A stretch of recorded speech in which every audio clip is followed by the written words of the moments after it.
पहाड़ पर चढ़ते वक्त अचानक तीनों की जिंदगी एक ही रस्सी पर अटक गई। नीचे हजारों फीट गहरी खाई और ऊपर मौत का सन्नाटा था। तभी पिता ने अपने बच्चों से कहा, रस्सी काट दो। लेकिन सवाल ये है, एक पिता आखिर अपने ही बच्चों से ऐसा क्यों कहेगा?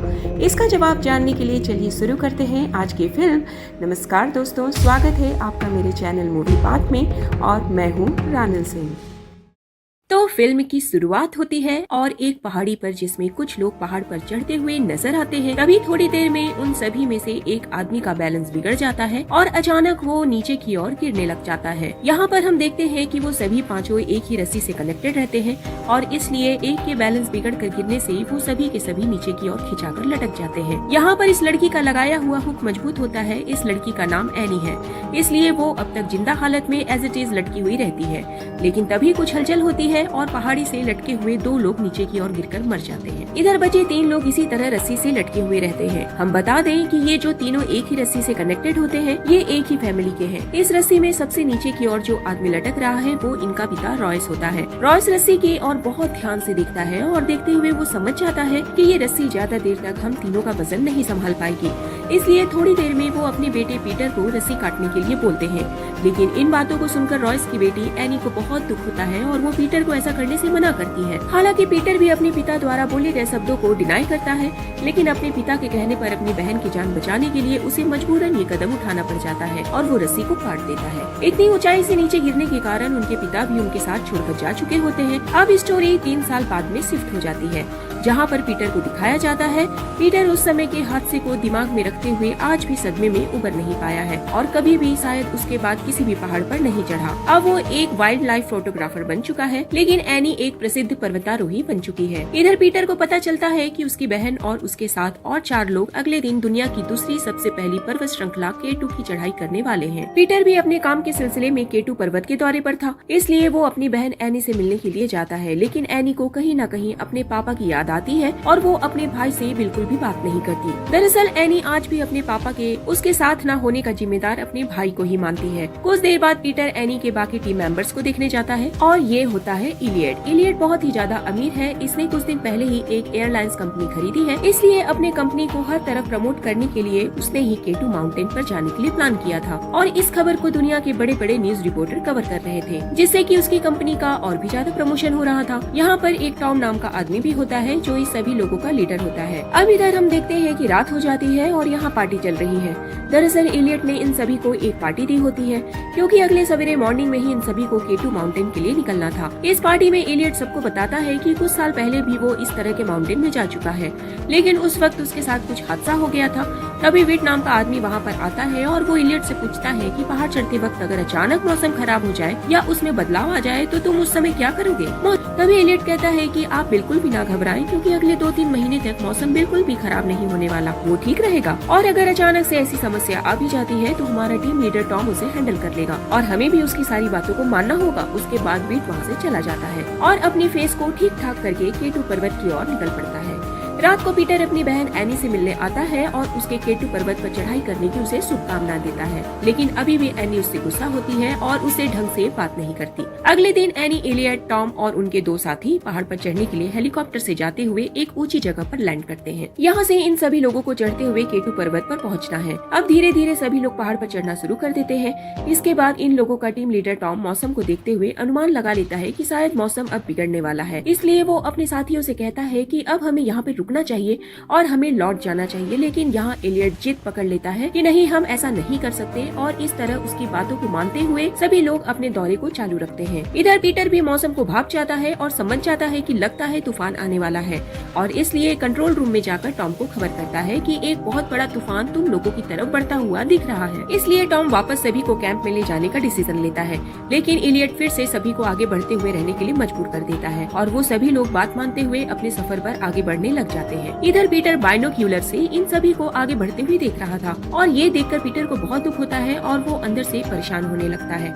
थोड़ी देर में हम देखते हैं कि ये लोग जैसे ही थोड़ा ऊपर जाते हैं मौसम और ज्यादा तेजी से बिगड़ने लगता है। टॉम ये सब देखकर एलियट पर बहुत ज्यादा गुस्सा करता है, क्योंकि एलियट की जिद की वजह से ही ये सभी लोग बहुत बड़े मुसीबत में फंस चुके थे। इसलिए टॉम फिर से उन सभी लोगों को कैंप में वापस जाने के लिए कहता है, और इस बार ना चाहते हुए भी एलियट को टॉम की बात माननी पड़ती है। अब ये सभी लोग कैंप की तरफ जाने लगते हैं, लेकिन जैसे जैसे ये लोग आगे की ओर बढ़ रहे थे, इनका एक एक कदम उनके सामने एक नई समस्या खड़ा कर रहा था, क्योंकि तूफान धीरे धीरे जोर पकड़ने लग चुका था और वे सभी बहुत मुश्किलों का सामना करते हुए कैंप की तरफ बढ़ते हुए जा रहे थे। और तभी एक बहुत बड़ा बर्फ का चट्टान टूट जाता है और एनी नीचे एक दरार में गिर जाती है। ये देखकर टॉम और बाकी के लोग उसे बचाने की कोशिश करने लगते हैं, लेकिन यहाँ एलियट उसको मुसीबत में छोड़कर अपनी ही जान बचाकर आगे की ओर जल्दी जल्दी चलने में लगा हुआ था। इतने में ही ऊपर से एक बहुत बड़ा बर्फीला तूफान उनकी ओर बढ़ता हुआ आ रहा था, जिसमें उनके बाकी दो साथी जा चुके होते हैं। अब हम देखते हैं कि यहाँ टॉम और एलियट भी उस दरार में गिर जाते हैं, लेकिन मुसीबत और तब ज्यादा बढ़ जाती है जब ऊपर से आया हुआ बर्फीला तूफान उस दरार में गिरकर उस दरार को भर देता है, जिससे ये तीनों उसमें बंद हो जाते हैं। हालांकि इसके बावजूद भी ये तीनों अपने बेस कैंप से कनेक्ट करने की कोशिश करते हैं, लेकिन इससे कोई भी उन्हें फायदा नहीं मिलता। इधर कैंप में इन सभी लोगों को लग रहा था कि वो सभी शायद अब हमारे बीच नहीं रहे। इधर पीटर भी अपना दिमाग चलाता है और मोर्स कोड के जरिए एक तकनीक से कनेक्ट करने की कोशिश करता है। दरअसल मोर्स कोड एक ऐसी तकनीक है जिसमें आप बिना बोले साउंड के जरिए अपना मैसेज दे सकते हैं। एनी रेडियो से आए हुए साउंड मैसेज को समझ जाती है और उसे बताती है कि अभी भी वो तीनों जिंदा है, मगर वो लोग एक दरार के अंदर फंस चुके हैं। पीटर उन लोगों को मैसेज करता है कि वो बहुत जल्द उन लोगों को बचाने के लिए वहाँ पर आ रहा है। तभी पीटर को पता चलता है कि उन लोगों के पास बहुत ही कम वक्त है, क्योंकि उसे बर्फीले दरार में ऑक्सीजन की कमी होगी और ऐसी हालत में ज्यादा देर तक सांस लेना बहुत ही मुश्किल है। दरअसल उन्हें ये तक नहीं पता है कि वो कहाँ पर फंसे हुए हैं।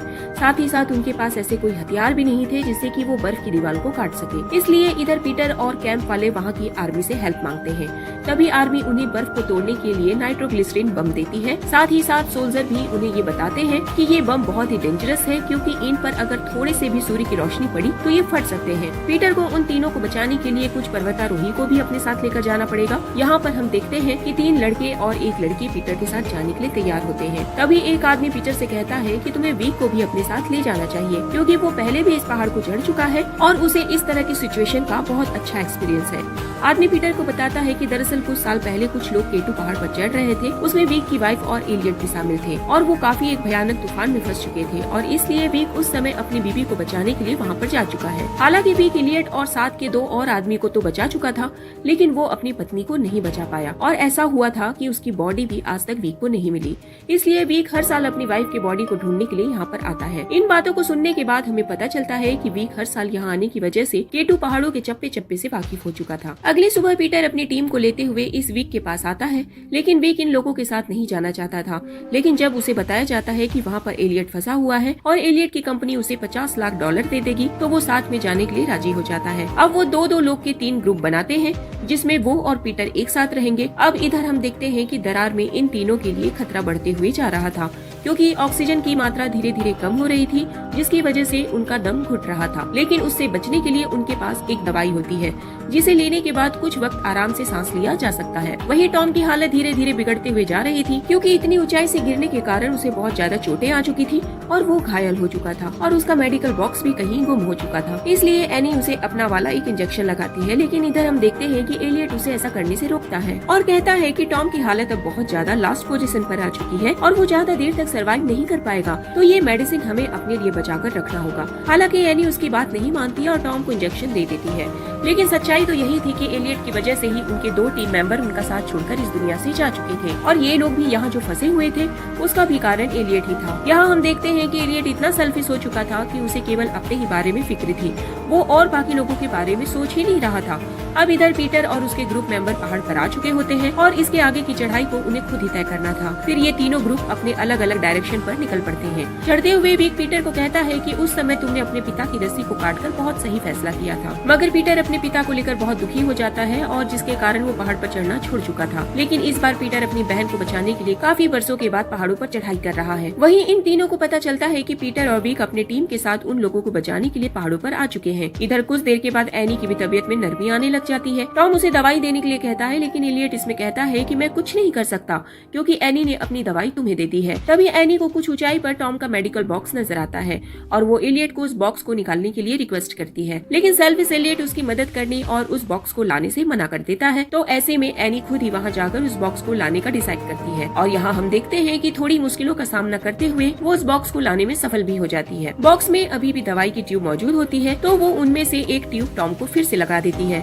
मगर खुद उस दवाई को नहीं लेती क्योंकि वो कुछ समय और ठहरना चाहती थी और ये सोच रही थी कि ज्यादा जब हालत बिगड़ने लगेगी तब वो इस दवाई को लेगी। दूसरी तरफ हमें एक ग्रुप को दिखाया जाता है जिसमें साइरल और मोनिक होते हैं, जो पानी पी रहा होता है कि अचानक उसका बैग नीचे की ओर लुढ़कता है और इसके साथ साथ उसका भी बैलेंस बिगड़ जाता है और वो पहाड़ों से लुढ़कते हुए नीचे की ओर गिरने लगता है। वो अपने आप को रोकने की काफी मशक्कत करता है, लेकिन वो और भी तेजी के साथ नीचे की ओर जा रहा था, लेकिन आखिरी पल में वो पहाड़ के किनारे पर आकर लटक जाता है। ऐसा देखते हुए यहाँ पर मोनिक उसे बचाने के लिए आती है और बचाते हुए वो किनारे पर जैसे ही थोड़ा आगे बढ़ती है कि बर्फ के पहाड़ पर एक दरार सी पड़ जाती है और वो ढीला पड़ जाता है। अब वो कोशिश करते हुए दूसरी बार उसे बचाने के लिए आगे की ओर बढ़ती है तो वो बर्फ का चट्टान टूटकर पूरा का पूरा नीचे की ओर गिर जाता है। अब ये दोनों ही यहाँ पर लटके हुए थे, लेकिन साइरल तेजी से दूसरे पत्थर की ओर जंप करता है कि तभी उसके बैग से नाइट्रोग्लिसरीन बम निकलकर नीचे की ओर गिरकर धूप के कांटेक्ट में आ जाता है, जिससे एक जोरदार धमाका होता है। हालांकि धमाके से वो दोनों बच जाते हैं। अब देखते हैं कि साइरल जैसे तैसे ऊपर की ओर आ चुका होता है, लेकिन अचानक उसके पीछे से एक बर्फीला तूफान आ रहा था और इसी वजह से नीचे की ओर गिरकर मारा जाता है। परंतु मोनिक यहाँ पर जिंदा होती है और वो किसी तरह बचते हुए पीटर के पास आती है। यहाँ दूसरे ग्रुप के पास जो नाइट्रोग्लिसरीन बम था,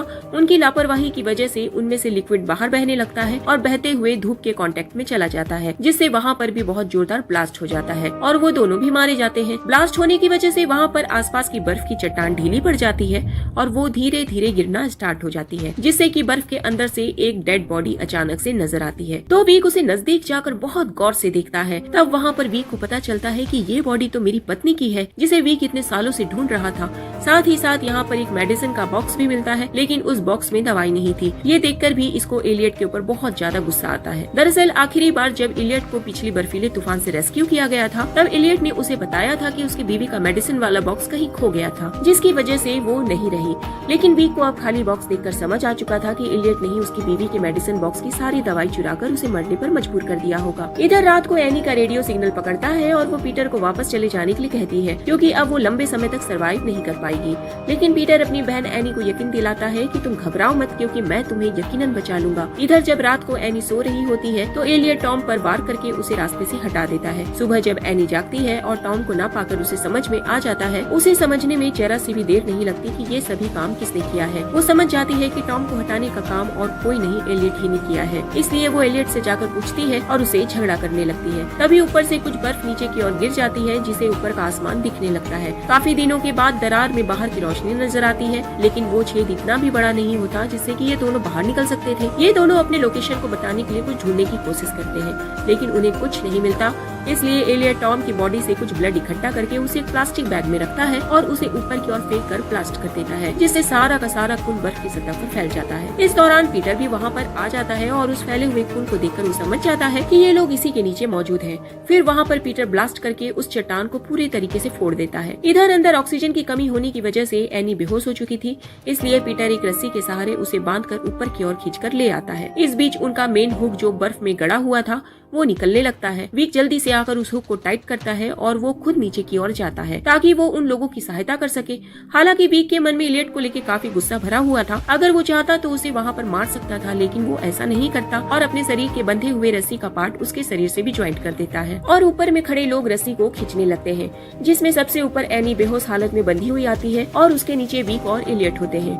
तभी हम देखते हैं कि ऊपर से बर्फ टूटकर इनके ऊपर गिरने लग जाता है, जिससे पीटर अनबैलेंस होकर खाई के अंदर गिर जाता है। अब ये चारों के चारों एक ही रस्सी पर लटक रहे थे और इधर सिर्फ मोनिक ही रस्सी को पकड़े हुए थी, लेकिन नीचे की ओर ज्यादा वजन होने के चलते मोनिक ज्यादा देर तक बैलेंस पकड़े हुए नहीं रह सकती। विक इस सिचुएशन को समझ जाता है और पीटर की जान बचाने के लिए एलियट और खुद से जुड़ी हुई रस्सी को काट देता है, जिस वजह से वो दोनों गहरी खाई में चले जाते हैं। वहीं पीटर को ये सब देखकर बहुत दुख होता है। इसके बाद हम देखते हैं कि पीटर और मोनिक एनी को कैंप में लेकर आते हैं। इधर तब तक एनी को भी होश आ चुका था और तब पर्वतों के सफर में जिंदगी का साथ छोड़ चुके लोगों के लिए उनकी याद में इन लोगों के द्वारा एक स्मारक बना दिया जाता है और इस तरह फिर ये कहानी यहीं पर खत्म होती है। तो दोस्तों, आपको इस फिल्म का एक्सप्लेनेशन कैसा लगा? अगर अच्छा लगा तो प्लीज सब्सक्राइब जरूर कर ले और बेल नोटिफिकेशन को भी ऑन कर ले।